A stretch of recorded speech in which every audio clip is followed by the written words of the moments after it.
Metropolitan, revered fathers,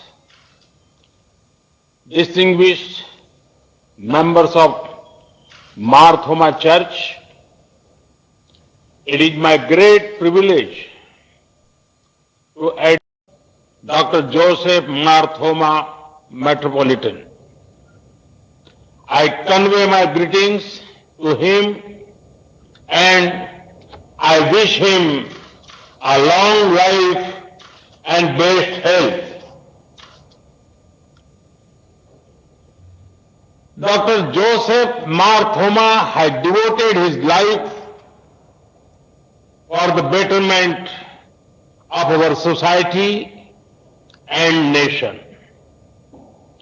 He has been particularly passionate about removal of poverty and women empowerment.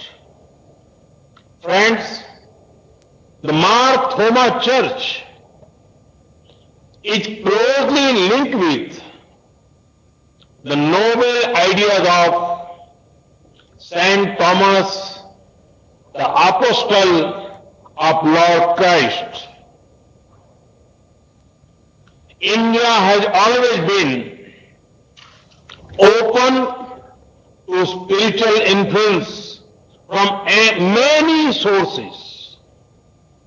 The contribution of Saint Thomas and following him the Indian Christian community are deeply valued. With Saint Thomas, we associate humility. He rightly said, and quote, humility, which is a virtue, is always fruitful in good works, unquote. It is with this spirit of humility that the Mar Thoma Church has worked to bring a positive difference in the lives of our fellow Indians. They have done so in areas such as healthcare and education. Saint Thomas was blessed with immense wisdom. The Mar Thoma Church played a role in India's freedom struggle. The church was at the forefront of working towards national integration.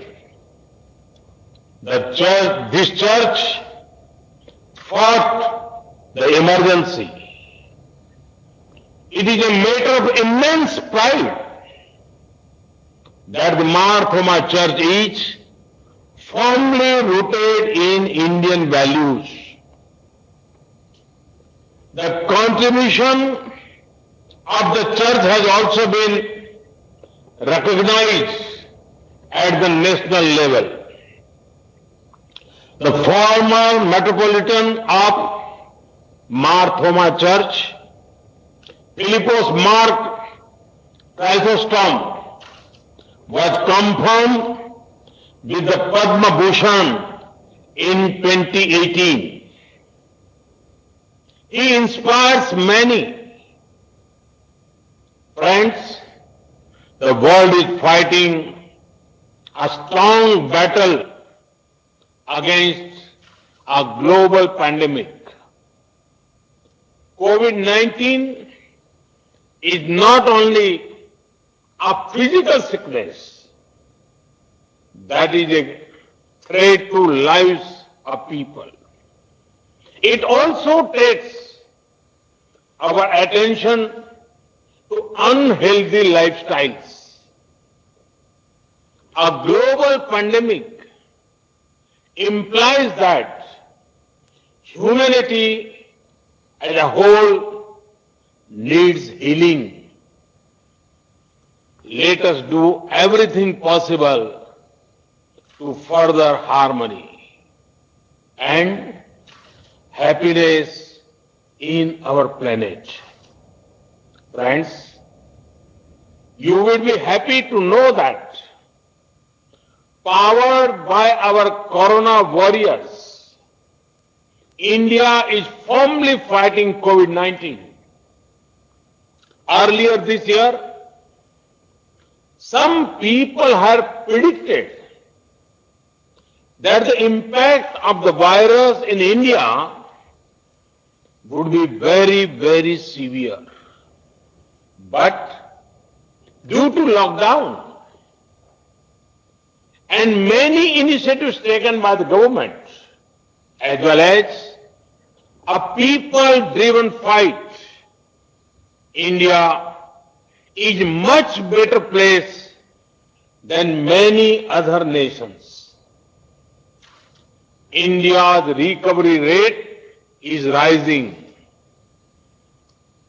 Any loss of life is unfortunate due to COVID or otherwise. However, India's death per million due to COVID is under 12. To place this in a context, the death rate in Italy is 574 per million. The figures in America, Britain, Spain and France are also much higher than India. Lakhs of villages, home to 85 crore people, remain almost untouched by coronavirus. Friends, a people-driven fight has given good results so far, but can we let our guard down? No, not at all.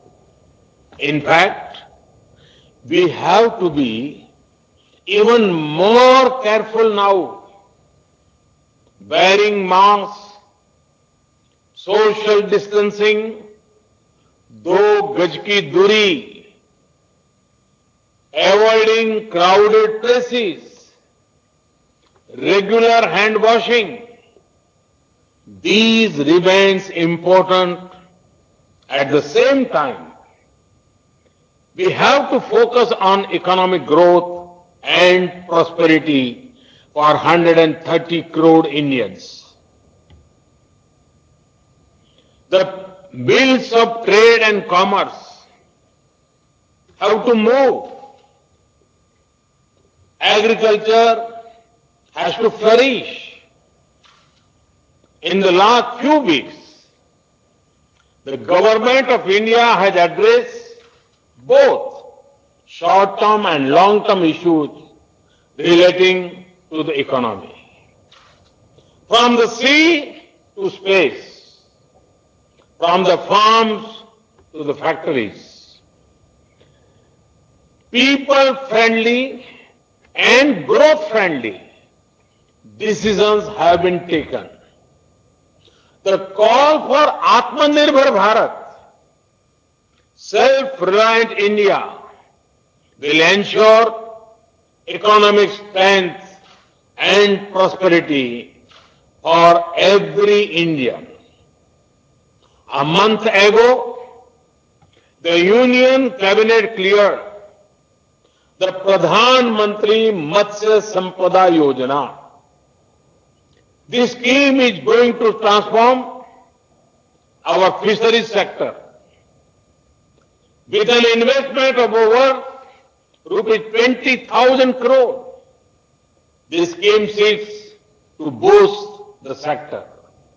The aim is to also increase export earning and provide more employment to over 55 lakh people. We want to ensure better technology, infrastructure, and making value chain stronger. I am confident my fishermen, sisters and brothers in Kerala will gain from this scheme. Friends, historic reforms have been undertaken in the space sector. These reforms will ensure greater use of space assets and activities. Access to data and technology will improve. I see several youngsters in Kerala and particularly in South India taking a keen interest in science and technology. They will gain from the reforms. Friends, our government has always been guided by sensitivity and a long-term vision to make India a growth engine. We have taken decisions not from comfortable government office in Delhi, but after feedback from people of the ground. It is this spirit that ensures every Indian has access to a bank account. Over 8 crore families have access to smoke-free kitchens. Over 1.5 crore houses have been made to give shelter to the homeless. India is home to the largest healthcare scheme in the world, Ayushman Bharat. Over a crore people have got quality treatment. For the poor, we are bringing one nation, one ration card scheme to help them where they are. For the middle class, we have brought a number of initiatives to boost ease of living. For farmers, we have increased the MSP and made sure they get the right price. And we are making the sector free from middlemen. For women, we are ensuring that their health care gets due attention via various schemes and their career path is not compromised by ensuring extension of maternity leaves. The government of India does not discriminate between faith, gender, caste, creed or language. We are guided by the desire to empower 130 crore Indians, and our guiding light is the Constitution of India. Friends, the Holy Bible talks extensively about togetherness. Now is the time to join ranks, work together for the advancement of our nation. Think of this, how can our actions contribute to national development? Today, India is saying we will produce locally and also buy local products. This will light the lamp of prosperity in the homes of many. There are many ways to strengthen our nation. The Mar Thoma Church, in line with its values, will surely rise to the occasion and play a key role in India's growth trajectory in the times to come. Once again, I convey my greetings to Honorable Reverend Dr. Joseph Mar Thoma, Metropolitan. Thank you all. Thank you very much.